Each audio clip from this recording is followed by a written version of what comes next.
నమస్తే అండి, welcome back to Maheshwar.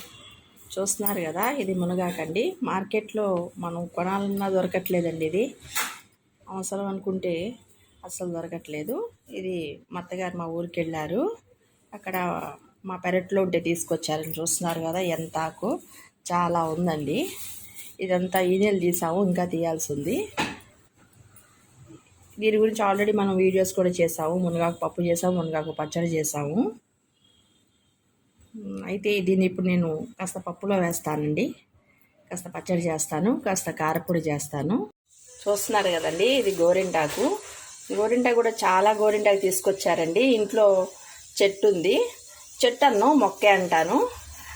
మా అత్తగారు 4-5 నెలలకు ఒకసారి వెళ్తూ ఉంటారు మా ఊరికి. వెళ్ళినప్పుడల్లా గోరింటాకు మొత్తం కోయించేస్తారండి. కోయించేసి తీసుకొస్తారు. అది నేను కొంచెం చుట్టుపక్కల ఉన్న వాళ్ళకి ఇస్తూ ఉంటాను. అదే చూడండి, మన సిటీలో కొనుక్కోవాలంటే 20 రూపాయలు లేని ఒక చేతి గోరింట కూడా సరిపోవట్లేదు. ఇప్పుడు చాలా గోరింటాకు తీసుకొచ్చారు. చూస్తున్నారండి, ఇంత కరివేపాకు ఉందో. ఇది కూడా మా పెరట్లోదేనండి. కరివేపాకులో పుష్కలంగా విటమిన్ ఏ ఉంటుందండి. అది కంటి చూపు బాగా హెల్ప్ అవుతుంది. అలాగే జుట్టు కూడా నల్లగా ఉండటానికి, ఒత్తుగా పెరగటానికి కూడా కరివేపాకు బాగా పనిచేస్తుందండి. మనం హెయిర్ ప్యాక్గా కూడా కరివేపాకుని పెట్టుకోవచ్చండి.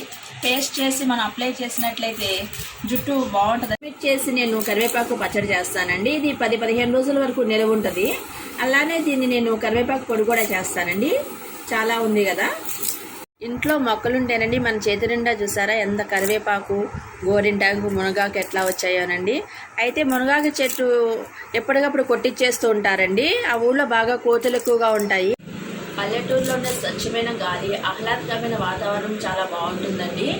పిల్లలకు కూడా ఒకసారి చూపించాలి. నాకైతే చాలా ఇష్టం. మీలో ఎంతమందికి పల్లెటూరు వాతావరణం ఇష్టమో కామెంట్ సెక్షన్లో కామెంట్ చేయండి. Thank you for watching.